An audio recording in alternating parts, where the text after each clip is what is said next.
Welcome back to bros and banter. और इस समय पे बार्सिलोना से सिर्फ एक ही क्वेश्चन पूछा जा रहा है कि क्या निको विलियम्स का रिलीज क्लॉज ट्रिगर कर पाओगे कि नहीं कर पाओगे, इतना पैसा है अकाउंट में या नहीं। देखो, इस समय पे जितनी भी रिपोर्ट्स आ रही हैं वो यही पॉइंट आउट कर रही है कि निको विलियम्स का डील जो है थोड़ी कॉम्प्लिकेटेड है। इनफैक्ट कोई भी डील बार्सिलोना जो 50-60 मिलियन की कहीं ना कहीं सोच रही करने की, वो थोड़ी कहीं ना कहीं कॉम्प्लिकेटेड ज़रूर है। तो हम इस पर डिस्कशन करने वाले हैं। साथ में हम लोग बात करेंगे कि क्या सॉल्यूशन हो सकता है इसका। अगर निको विलियम्स के लिए थोड़ा पैसे की इकट्ठे करने हैं तो कौन सा प्लेयर जा सकता है, उस पर हम डिस्कशन करेंगे।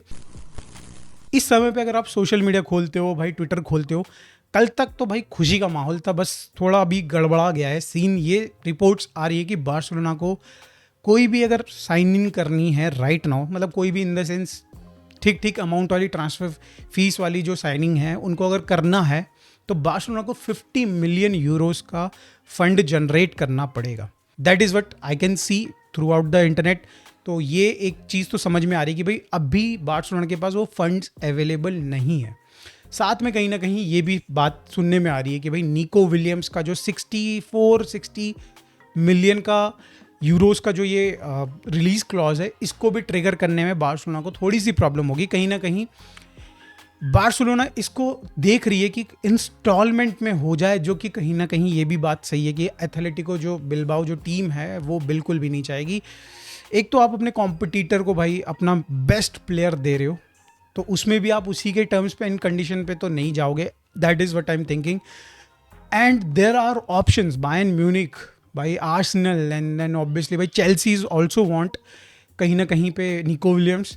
तो ये सारी टीम्स तो भाई डायरेक्टली वन टाइम पेमेंट करने को तैयार होंगी, डेफिनेटली इनके पास तो पैसा होगा, वो प्रेफर करेंगे कहीं ना कहीं। बिकॉज रिलीज क्लॉज का मतलब ये नहीं ना कि भाई प्लेयर की मर्जी चलेगी। भाई रिलीज क्लॉज का मतलब ये है कि भाई टीम एंड प्लेयर दोनों के दोनों का दोनों में म्यूचुअल एग्रीमेंट होगा, तभी जाके वो किसी एक पर्टिकुलर टीम को डिसाइड किया जा सकता है।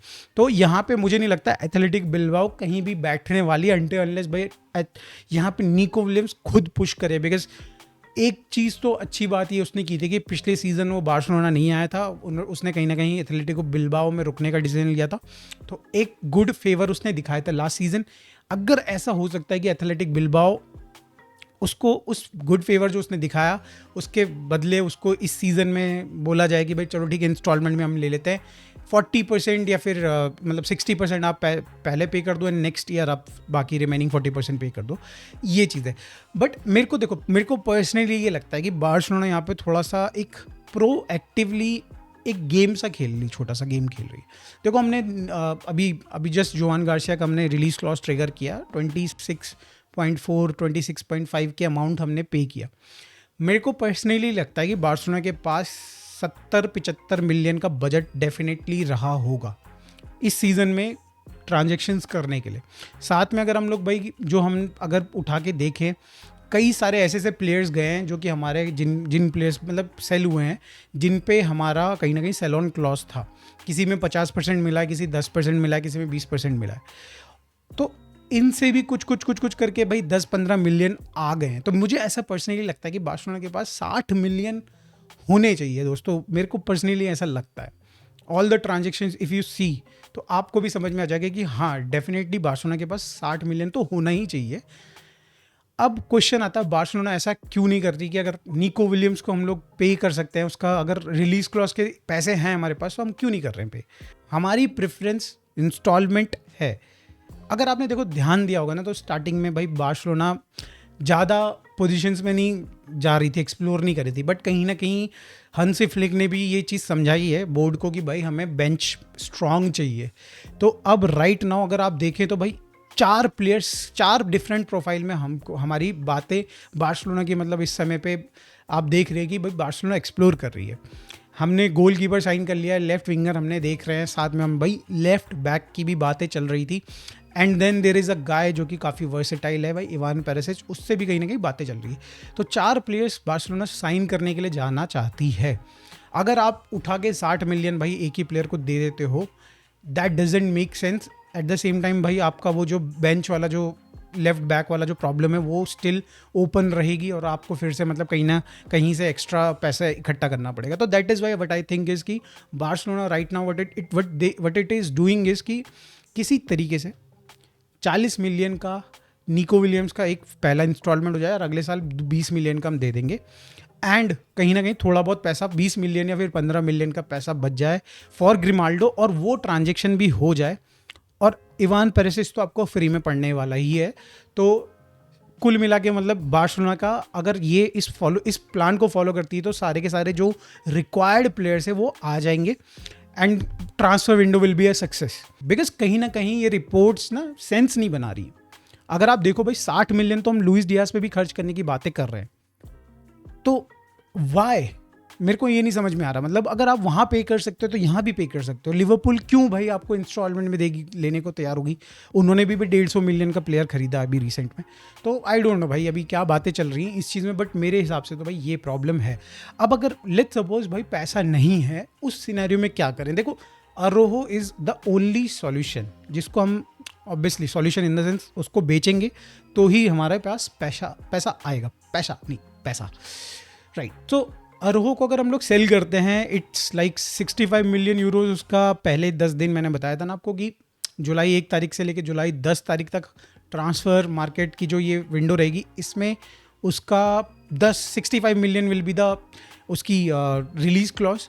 उसके बाद वो बढ़ के 80 मिलियन हो जाएगी which I don't think anybody is interested in कि मतलब इतने में कौन खरीदेगा भाई उसको. लिटरली 65 मिलियन में भी मुझे लग रहा है नेगोशिएशंस होंगी. 55 मिलियन पे जाएगा और बिक जाएगा. But I think the only player जो कि बार्सिलोना राइट नाउ सेल कर सकती है और उससे बड़ा पैसा कमा सकती है दैट इज़ भाई वो हमारे अरोहो भाई साहब हैं एंड दैट्स इट. तो Barcelona I think they are looking into this. धीरे धीरे कुछ हिंट्स आ रही हैं कि भाई बार्सिलोना उन प्लेयर्स को सेल करना चाहती है जो भी छोड़ के जाना चाहते हैं. उसमें फरान टोरस आते हैं. साथ में अगर बाई चांस फर्मिन भी बोलता है तो maybe they can sell him also. At the same time Araujo की भी बात आ रही. बट अगर आप अरोहो सेल करते हो आपको 50 मिलियन 55 मिलियन से ज़्यादा नहीं मिलने वाला. Then the question also comes कि भाई आप अरोहो को सेल कर रहे हो तो उसकी जगह पे कौन. लेफ्ट फुटेड हमें सेंटर बैक एक चाहिए बिकॉज इनिगो मार्टिनेज 34 साल का हो चुका है एंड ऑब्वियसली इस सीज़न में 35 का हो जाएगा. भाई धीरे धीरे एज बढ़ती ही है. एंड कहीं ना कहीं हमने जो पिछला सीज़न देखा है उसमें देखा है कि 1.5 महीने लास्ट के 2 महीने भाई इनिगो मार्टिनेज थोड़े से डल ज़रूर हो गए थे. भाई उनकी कितना एनर्जी दे सकता है भाई बंदा, कितना खेल सकता है आप खुद ही सोचो. तो हमें एक ऐसा प्लेयर चाहिए जो लेफ्ट फुटेड सेंटर बैक हो. और ऐसे में भाई जो भी मतलब अभी सजेशंस आ रहे हैं उनमें सबसे टॉप पे आ रहा है श्लॉटर बैक, जो कि आप देखो अरोहो के ही बराबर उसकी रिलीज क्लॉज है. अरोहो 65 मिलियन, इसका 60 मिलियन. तो मोस्ट प्रोबेबली अगर जो भी पैसा यहाँ से अरोहो से आता है आप उठा के इधर डाल सकते हैं. एट द सेम टाइम आप वेजेस कम कर सकते हो अरोहो के. अरोहो समवेयर अराउंड लाइक 14 से 15 मिलियन कमा रहा है राइट नाउ. तो ऑब्वियसली वो नेट वेट जो भी हो के 7.5-8 मिलियन हो जाता है. बट ये पैसे आप उठा के सीधा बचा सकते हो. इसमें से मतलब 1-आधा मिलियन मेरे को लग रहा है अगर स्लॉटर बैक आता है तो उसको 12 मिलियन 11 मिलियन भी दे के करा जा सकता है. ब्रोशिया डॉर्टमंड इतनी सैलरी नहीं मिलती है तो 10 मिलियन 12 मिलियन में भी हम लोग उसको ऑफर कर सकते हैं. एट द सेम टाइम आपने वेज में भी कहीं ना कहीं पैसे बचाए, साथ में आपने थोड़ा सा ट्रांसफ़र में भी अपने लिए विंडो बना ली. 50 मिलियन अगर आपके पास पड़े हैं आपने 50 और इकट्ठे कर लिए and then you got the आपके Nico Williams and you got this slaughter back किसी तरीके से मतलब अरेंज करके. तो आप लोग ज़रूर बताओ आप लोगों को क्या लगता है कि भाई सेंटर बैक में लेफ्ट फुटेड वाला कोई अदर प्लेयर आपकी नज़र में है जो कि बढ़िया खेलता है तो प्लीज़ सजेस्ट करिएगा. मैं ज़रूर उसकी हाईलाइट्स देखूंगा, थोड़ा रिसर्च करूंगा उसके बारे में. Now let's talk about Ivan Perisic के बारे में. भाई थोड़ा सा उसके ऊपर भी नज़र डालते हैं. देखो अगर बाई चांस निको विलियम्स नहीं होता तो भाई आई थिंक इवान पेरिसिच वाली जो डील है इट्स मैंडेटरी फॉर अस. क्योंकि भाई अगर आप उसकी सैलरी उठा के देखो ना भाई मैं मतलब खुद ही शॉक हो चुका था कि भाई पीएसवी में उसको इतनी कम सैलरी मिल रही है. 22.6K पर वीक कमा रहा है बंदा यार, लिटरली 22.6K समथिंग. और वो बंदा बोल रहा है मैं इससे भी कम लेने को तैयार हूँ बार्सिलोना में खेलने के लिए. भाई व्हाट इज़ दिस नॉनसेंस. मतलब आप मजदूरी करा रहे हो क्या भाई. तो मतलब क्या है ये मतलब 22. बट आई थिंक भाई देखो एक तो हमें ट्रांसफ़र बिल्कुल ज़ीरो में पड़ेगा, हमें ट्रांसफ़र भी नहीं करनी पड़ेगी. और इतनी कम वेजेस में अगर आपको एक अच्छा ऑप्शन, अच्छा इन द सेंस भाई 10 मिनट खिलाने के लिए, 20 मिनट खिलाने के लिए एक बहुत बढ़िया ऑप्शन है। साथ में कभी बाल्डे इंजर्ड हो गया और आपको चाहिए एक एक्सपीरियंस प्लेयर, बैठा दो भाई, लेफ्ट बैक में बैठा दो, एक डिफेंडिंग कर लेता बंदा है, एरियल भी अच्छा ही है। तो ये सारी चीज़ें हैं भाई, मेरे को लगता है कि इसमें बार्सिलोना को कंसीडर करना चाहिए, और I think Barcelona is considering. Hansi Flick के रिलेशनशिप बहुत अच्छे हैं और वो देख रहे हैं, इसको एक्सप्लोर कर रहे हैं। हमने काफ़ी बार इवान पेरिसिच को कवर कर लिया है, बट आई थिंक ये सैलरी वाला पार्ट मेरे लिए तो एक शॉकिंग न्यूज़ थी, डेफिनेटली आपके लिए भी होनी चाहिए अगर आपको नहीं पता है तो दोस्तों, आप लोगों के हिसाब से अगर ये सिचुएशन आती है कि निको विलियम्स के लिए हमें एक प्लेयर को सेल करना पड़े, तो वो कौन सा प्लेयर होना चाहिए एंड उसकी जगह पे कौन सा प्लेयर आना चाहिए? प्लीज कमेंट में जरूर बताइएगा। वीडियो अच्छी लगी हो तो लाइक करिएगा, चैनल को सब्सक्राइब करिएगा। मिलते हैं नेक्स्ट वीडियो में। Thanks for watching, bye for now.